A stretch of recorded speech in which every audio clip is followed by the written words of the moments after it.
from thyroid issues, low testosterone, increased cortisol level, TSH, DHEA, all of these things that are super important. What's going on, you guys? Welcome to another video. I want to do a quick reaction video to Steve Cook's new video that came out like 3 days ago called Coming Clean. So I'm very interested to see if it's like a steroid usage or what it is. It's 23 minutes long. I'm not going to do a 23-minute reaction video. I'm just going to do clips that I think are important. So let's hop right in. But first, coffee. I never film videos this early. Let's talk about some things that make you unhealthy. Right now, I feel like I have been chronically stressed, which has led to me being basically the unhealthiest version of myself I've ever been. And it is tearing me apart. I can't live like this anymore, and I have to do something about it. So I wanted to sit down and make a video really showing you guys what I am doing in my life right now to cope with what has gone on the last couple of years, some stresses that have led to a complete kind of health deterioration from thyroid issues, low testosterone, increased cortisol level, TSH, DHEA, all of these things that are super important. So far, knowing Steve Cook, I'm a little surprised. I mean, I've started watching Steve Cook like years ago. I think him and Brooke Ince, CrossFit Brooke Ince, you guys know who it is, did a workout called Grace. That's when I kind of followed him. He now has like 1.64 million on YouTube. But so far, I'm a little intrigued with him talking about testosterone. He is a bodybuilder, so I guess it makes sense. But all these other words, I honestly have no idea. I'm a little uneducated on it, but let's find out. So I have to talk about them with you guys. I feel like I can't go on and just front like, oh, I'm in the gym. My workouts have been shit for about 2-3 years. It really stems from years of competing, never really allowing my body to recover. So far, years of competing, that will take a toll on your body. It's really hard. Like, even in CrossFit, sometimes I see people that get burnt out of it because they do the CrossFit Games, right? And then a week later, or a couple days later even, they're back in the gym. And that could be pretty easy to get burnt out on. It's really, really freaking hard on your body. I think bodybuilding is almost even harder on your body. Let's find out some more. So trying to live at a very low body fat. Workouts that were super strenuous year-round, not taking any time off. All of these things built up. And eventually I was left with a thyroid that was underactive. I've been on a thyroid medication for about the last 6 or 7 years. Gotta hit the reset button. 6 or 7 years on a thyroid medication. I'm kind of wondering if it's because of bodybuilding or if it's because of like a family genetic illness or disease, whatever it is. I'm very curious to find out.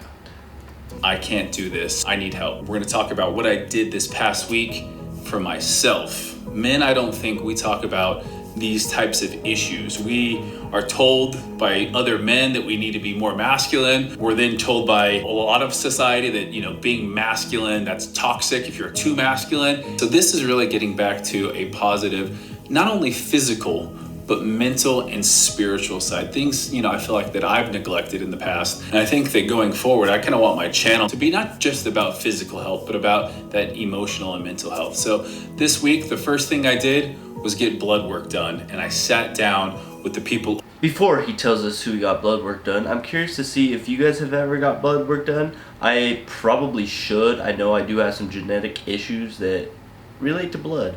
Blood pressure, stuff like that. I think I'm young enough that I probably don't have to, but I'm curious. Have you had blood work done? Is it worth it? Let me know. How are you? I'm good. How are you? Good. I was actually kind of surprised with these. I don't know when my last blood work was, but I felt like everything had kind of improved a little bit. What exactly was your experience with, you started the enclomiphene and the HCG, right? I took DHEA as well. I stopped that at about the same time as the enclomiphene as well. So yeah, it was DHEA, enclomiphene, and then also the HCG. That was all in order to try to get the natural testosterone up from, what were we, 385 or something? 345 and like 3.3, which it It's low. improved real low. It did. That's like very low. So it did something, but it also is still very suboptimal because like your total test now on this recent panel got to 639 and then the free test was like 6.8. But Okay, so I don't know anything about testosterone levels, but it looks like he has almost doubled from his previous, which I guess is good for him. Whatever he's doing is working. Maybe blood work is the way to go. 6.8 is still like Super low. Free testosterone versus total testosterone. What's the correlation there? And obviously they're both low, but why isn't that free testosterone reflective of that 639? Like it seems like it's a little bit lower than that should be. So think of the free testosterone as like the usable bioavailable form of testosterone. Essentially think about like the building blocks to testosterone. It's a precursor. I was actually reading an article talking about how athletes that have super intense training regimens for an extended period of time, gymnasts, you could say like some CrossFitters, competition bodybuilders, those years of extreme dieting, getting super, super lean, coming back out, but also just extreme training, that wreaks havoc obviously on your hormones. For me, we talked about between, COVID, Morgan being gone, moving out of my house, 3 different times. So it sounds like so far he was still doing a lot of bodybuilding competitions, and he has a lot of like outside stressors, like you said, like moving, stuff like that, COVID. Very interesting. We've just had so much stress. Part of me is like, I still don't feel like I've optimized my natural. I would love to see if I could get my natural testosterone to like 750 or 800. I don't know if that's in the cards, but like if I waited a year after TRT with the right supplementation to get my natural testosterone higher again, would we still see that go up a little bit, or you think we are kind of maxed out? It can take really getting all the way through that 3 to 4 months for the body to say, all right, it's almost like a locomotive getting its wheels going. I obviously, as a kid, had high testosterone, in college had high testosterone, so I feel like 38 years old, what would be a solid number? Somewhere between 800 to 1200. Wow, that's saying something. So he is 38 years old. Throughout high school and all that, he's had very high testosterone. His current testosterone is at 639. His recommended is between 800 and 1200. Woofda. That's quite the difference there. I'm a little confused on why his testosterone levels are so low if he always had high testosterone levels throughout high school. I might be getting it confused, but this is nuts. 800, 1200, okay. You're not far from that. Yeah, I just hate the thought of being on TRT the rest of my life in order to feel good. A, I hate shots. I'll always have. B, I feel like taking testosterone, whether it's cancer or heart-related issues with an increase of testosterone, we've seen those studies before, but those are typically involving out of that normal range level of testosterone, correct? Yeah, so we consider that like super therapeutic. If it's like over 1500, that is where those negative things start to come into play. Right. T4, T3, how is that looking? I go back and forth. I would love to be off thyroid medicine one day, but I don't feel like that might ever be in the cards. Your T3, which is your active thyroid, is 4.3. It's about as ideal as it could and should be. And then of course your T4, this is totally fine and totally in a good place as well. This is your inactive thyroid. How long have you been on, some sort of thyroid medication, if you had to guess? Probably, 2016, after I got done competing, really. So after he got done competing is when he hopped on thyroid medication. So kind of tells you something about what competing actually does, what competition actually does to your body.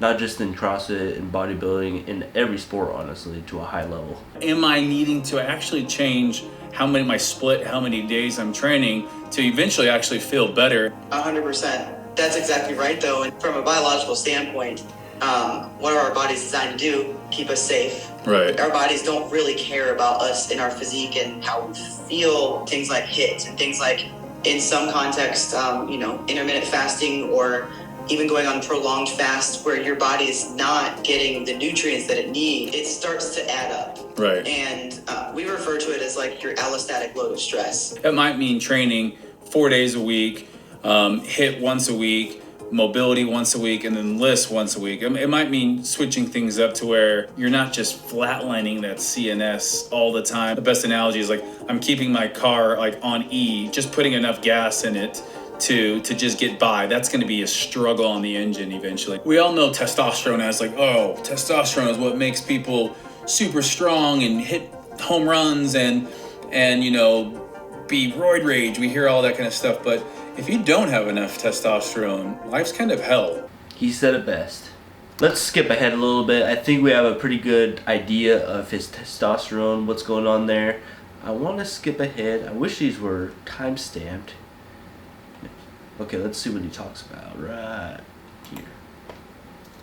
Get blood work done. They're super affordable blood work, but then also they have access to so many peptides and different things like that. So I want to get my natural testosterone up. So it's great to have these guys now in my corner, looking at peptides, doing something where I feel like I can retain muscle mass while I'm trying to get my natural testosterone back up. It might be something that I have to jump on TRT and maybe beyond that for life. We'll see here. Excited to see kind of how that goes because I want to really optimize things. We talk about longevity. We talked about it on that call. And really that's why I stopped competing because I didn't want to take 4 or 5, 6 compounds. But now it's about, okay, hey, what can I take to feel good? You know, have kids be eventually down the road, a while down the road, 50 years old, running around on the beach. Optimizing hormone level is going to be super important moving forward in my life to where I have the energy to do things, where I can maintain a healthy lifestyle, whether it's traveling or whether it's at home. So basically he's saying he wants to, instead of using testosterone for a competition and taking like 4 to 6 compounds, he wants to just live a healthy lifestyle. Who doesn't? But he is done with competing and he is trying to kind of revamp his body to feel better instead of take it for competition, which I completely understand. Let's skip ahead just a little bit. How's that one? That one's good. Okay, that one's always kind of 35-ish. Ooh, 25. What was the last time, like 20? Good job. That is. That's awesome. That is better. So you were at 10 when we started that eval like a couple weeks ago. Yeah. And then last time when I measured you in the beginning, you were at 15. So Nice. you've maintained 10 degrees extra. So we're making progress. Now we just need to keep working on it because you're still 10 to 15 degrees Okay. decrease. Of that. Mobility is important. A little differently to modify, and that's how it's going to be going forward. On top of physical therapy, you know, getting weekly massages is something that I know. Yes, it's similar to myofascial release, to foam rolling, using that, you know, my hypervolt gun, but working with a massage therapist, they're able to really target areas that I can't get to. I 100% agree with that. I have noticed a significant difference. Even back competing, like during an open or something in my back's just bothering me. I was at the point where I was young, but I was literally at the point where I couldn't move a barbell, and I had a massage therapist kind of work on my back for just about 45 minutes, and dude, I felt awesome. And that's after rolling out and stuff like that, so it really, a massage therapist really helps a lot. And they're able to use a kind of a variety of techniques. They know exactly insertions and origins. And Alright, that's enough of skin, come on. kind of go back there until I get some of these other issues fixed that we're working on, kind of that joint capsule with my hip and everything. This is about 10 minutes of him just kind of showing everything that's gone on with his body throughout competing. He's kind of trying to work through injuries. It's a process. It's a process for bodybuilders. It's a process for any athlete, really. But just trying to rehab everything and get feeling 100% again. I feel like being skinned alive right here. Have you guys ever done that skinning? It's I've never professionally done it, but man, it hurts. Maybe I should go to a professional. I feel like it just keeps me in the gym able to do more things too if I can get kind of that alignment set up. Dr. Comer is just awesome as well over there. It's cool to see the simulator hitting some golf balls afterwards. I do have a long drive collab coming up, so I want to be in a position where I can swing that club. But all of this, hopefully guys, what you guys are taking from this video is I've been undervaluing health. I think we can kind of understand that with all the rehab and everything he's going through. Alright guys, I think we definitely have a pretty good idea of what he's going through right now. It's important to rehab your body, whether you're a bodybuilder, CrossFitter, whatever it is. Take some time. If you're watching this, now is a perfect time. Anyway, guys, I hope you guys enjoyed. If you want more, let me know. Like, subscribe. We'll see you guys next time. Peace.